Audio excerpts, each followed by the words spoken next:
Hello, everyone. Welcome back. This week we're going to talk about sex education, specifically in schools, but with a little bit of attention to some other places we learn about sex as well. Perhaps the most important thing to start with is that we all learn about sex, which should be not news to anyone at this point in the semester.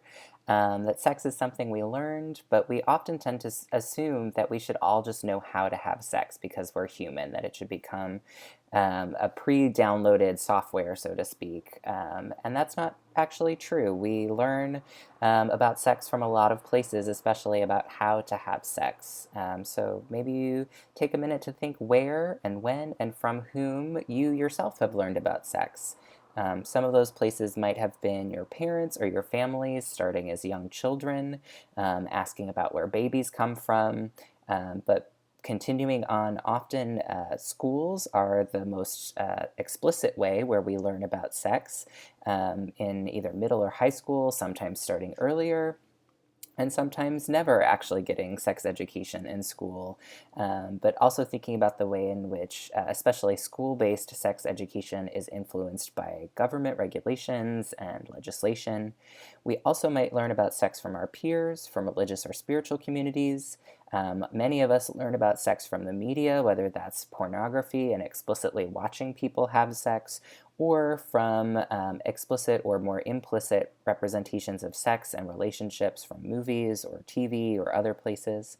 And then we also might learn about sex a little bit from medical professionals, especially around puberty, when medical professionals might be the person talking to you about your changing body and what that means.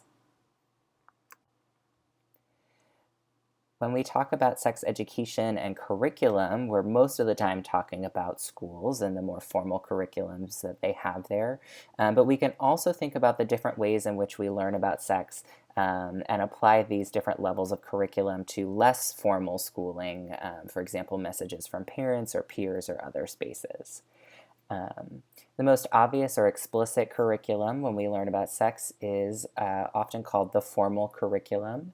And this is the official curriculum or the lessons or the knowledge that is adopted by a school, often laid out in laws or regulations, and distributed in classrooms and other spaces. An example of this would be, for example, that schools must teach students about STIs and how to prevent them, in a medically accurate way. Of course, that's not the curriculum that every school has, but is one example of a formal curriculum.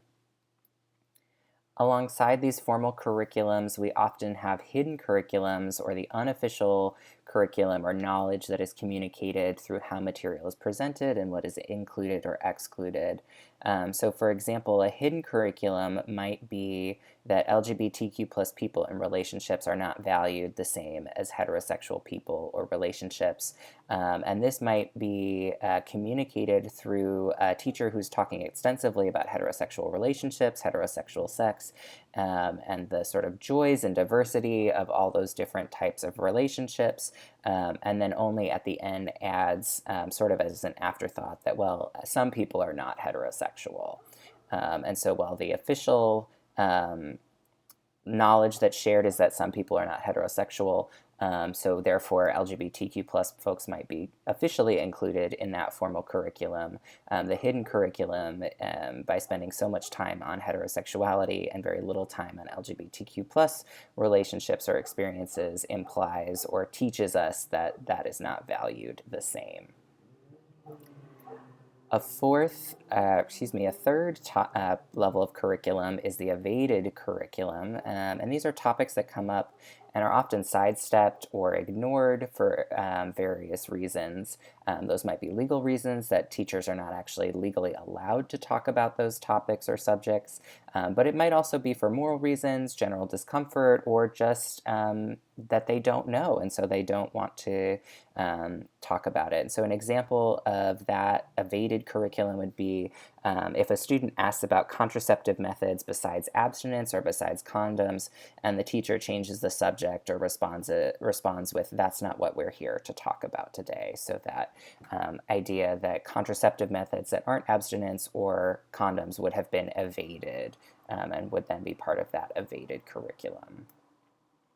Finally, we can think about competing curriculums, and these are other narratives about sex or sexuality that are present and unchallenged during sex education. And that might be things like comments from students or offhanded comments from teachers in the in-between pieces of the lessons or in interactions with students. And an example of this might be after a teacher gives a talk about how sex is healthy as a form of human expression and is not something to be ashamed of, that a young woman takes a condom or two from a bowl that's being passed around and a classmate says, "Ooh, you're a slut for wanting to have sex." So the competing curriculum or narrative there is that sex actually is something to be ashamed of, certainly, or at least for women, that's coming from the student comment that is then competing with the official curriculum of the teacher that sex is healthy and not something to be ashamed of. In thinking about the actual content of the formal curriculum, at least for education around sex in the United States, one of the things we might want to ask is this actually required? The requirements to provide or prepare sex or HIV education varies state by state. And actually, only 29 states and the District of Columbia require sex education be taught in schools, while 39 states and DC require HIV education, and that includes Indiana. Indiana actually does not require sex education, but does require health education that includes information about sex and abstinence for students. Another thing to think about is whether the information that's being provided is required to be medically accurate. And only 17 states at the moment require that information provided in either sex education or HIV education be medically accurate, which is a little concerning to think about. Abstinence is a common content piece for sex education, and often abstinence is linked to not just moral or religious or spiritual ideas about sex and sexuality, but is often used as an attempt to reduce teen pregnancy rates. Of course, abstinence is 100% effective in preventing pregnancy and STI transmission if used correctly, but it is certainly not the only way to prevent those things. Abstinence stressed education, so education with an emphasis on abstinence, or abstinence only education is often linked to federal funding to states. And so states that have abstinence only or abstinence stressed curriculums can actually get additional monies from the federal government, which in a place where state governments are often looking for money, that can be a very strong incentive for folks to include abstinence or require abstinence only education. We might also wonder whether sexual assault and rape and dating violence prevention is included as part of sexual education content. Currently, 37 states in the District of Columbia require some information about dating and sexual violence prevention, including the state of Indiana. Thinking about contraception, and what contraception is covered, if it's covered at all. Currently, 20 states in the District of Columbia require sex ed to include some sort of information about contraception, and that's great, but unfortunately, external condoms, or sometimes called male condoms, condoms that we think about when you hear the word condom that go on a penis or penis-like object, are usually the primary form of contraception that's discussed, or in terms of safer sex protection, and it is often the only form of safer sex protection that is discussed, which of course leaves out a wide swath of other possibilities. Finally, we might think about sexual orientation and whether or not non-heterosexual identities or experiences are included. The good news is that 10 states and the District of Columbia do require some sort of inclusive content with regards to sexual orientation. Less good news is that there are 7 states that require a negative emphasis on homosexuality and or a positive emphasis on heterosexuality. So if non-heterosexual identities or experiences are included in those 7 states, they must be delivered with a negative emphasis, or that heterosexuality needs to be stressed as the more desirable or more positive way of existing in the world. There are more specifics on sex ed content and what the different states do or do not require available in the link on our Canvas page for this week. So I really encourage you to check that out. There are some really great charts that are easy to read and have some fascinating information about sexual education content and requirements on a state-by-state basis.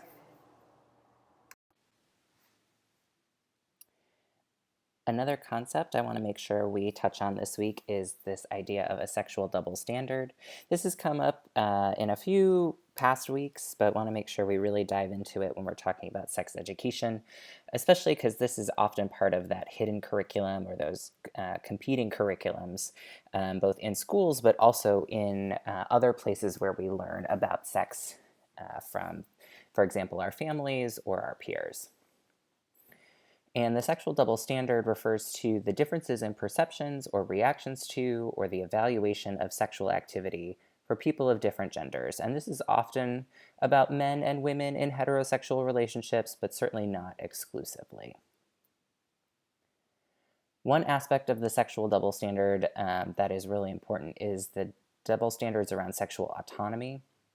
And this usually involves the idea that men have more freedom and power to engage in heterosexual, especially in heterosexual interactions than women. The idea that men having sex is generally less damaging to their reputation or to their social standing than it is for women. And that the men have more freedom and autonomy to be able to initiate and engage in those interactions than women do. And the implication for this is that women often then have a lower ability to control or minimize their risk because they are meant to be the one that is reacting to or is subject to men's sexual autonomy. This also often means that the focus on men's autonomy in terms of sex and sexuality often means that young men are resistant to introducing chemical contraceptives into their bodies in the way, while this is often seen as a natural response for women, right? So chemical contraceptive meaning something like a birth control pill would be a chemical contraceptive in that it regulates chemically your body's natural cycle of releasing an egg. And so when there are similar suggestions or similar technologies available for men, men are often very resistant to that. And one reason for that is likely linked to this narrative of sexual autonomy, that men should be able to go and have sex as they please and not be limited or hemmed in by things like birth control or have their bodies be infiltrated with chemicals or other things that might restrict or alter their normal or natural sexual functioning. Another aspect of the sexual double standard are perceptions of sexual activity, and we see this both in terms of men's reputations, men's social standing often goes up after they have sex or the more sex that they have, while women's social standing and sexual and reputation tends to be harmed or diminished as they have sex or if they have quote unquote too much sex. In the readings for this week, there's a lot of discussion of clean girls versus dirty girls and the way in which sex for women is often seen as something that is degrading or something that tarnishes them, that makes them dirty, and that they should strive to be clean and not engage in sexual activity. This also has implications for women's ability to advocate for safer sex or other things around sexuality for themselves and their sexual well-being, because when we have this clean girl versus dirty girl dichotomy, then a woman who is engaged in sex is now dirty and is therefore less seen as less valuable and therefore less deserving of protection or less deserving of the ability to protect oneself. So the implications there can be very difficult to maneuver. A third piece of the sexual double standard includes perceptions about sexual roles, the idea that men are and or should be the initiators of sexual content, especially in especially in heterosexual relationships, and that women are seen as gatekeepers or are the ones with their foot on the brakes as opposed to their foot on the gas pedal when it comes to sexual activity, that they are the ones that should be trying to keep it slow, and that a lot of this perception of sexual roles is also linked to wanting to be a gatekeeper and say no, or be the one in the relationship that says no, is also linked to what are the implications then of having had sex, right? And the idea that men as sexual initiators then are given bonus points, so to speak, metaphorical points for having had sex, while women will have been seen as less than often after they say yes to sex. And so the role of gatekeeping often falls to women, which also means then that the burden of contraception usually falls to women, right? Again, tying all of these pieces together. That the person who, if sex is going to happen, needs to be the responsible one, needs to be the one thinking about protection, needs to be the one thinking about contraception, is often the woman. And of course, in heterosexual relationships, if there are two cisgender people involved, the woman is the one that's going to literally bear and have to carry the child, the repercussions of not taking precautions to use contraception in a way that disproportionately falls to women, cisgender women in particular, in heterosexual relationships. And so thinking about the way in which all of these different pieces interact. And then finally, thinking about the sexual double standard, want to always be mindful about intersectionality and the way in which the sexual double standard is about gender and perceptions of different gendered people in terms of sexual activity and experience, but that these things are always already intertwined with race and ethnicity, social class, religious affiliations, and all those other things. So for women of color, the sexual double standard is going to manifest and have different repercussions than for white women, for Black women in particular, with all of the controlling images about Black women's sexuality. Those are going to be influencing and engaging our cultural and social narratives and understandings about sex, sexuality, gender, and sexuality.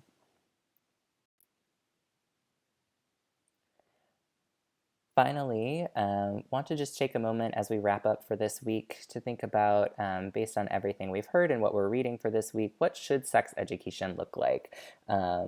What would change in terms of the sex education we're providing youth in schools if we actually talked about things like pleasure and desire and not just STIs and the risk of pregnancy?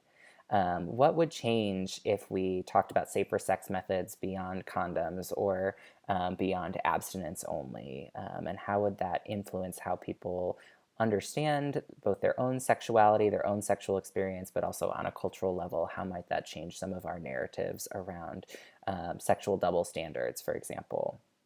What would change if we talked about forms of sex beyond just penile vaginal intercourse, both in terms of our understanding and inclusion of LGBTQ plus identities, but also for heterosexual people who want to have sex in ways that are not just penis and vagina sex for cisgender heterosexual individuals.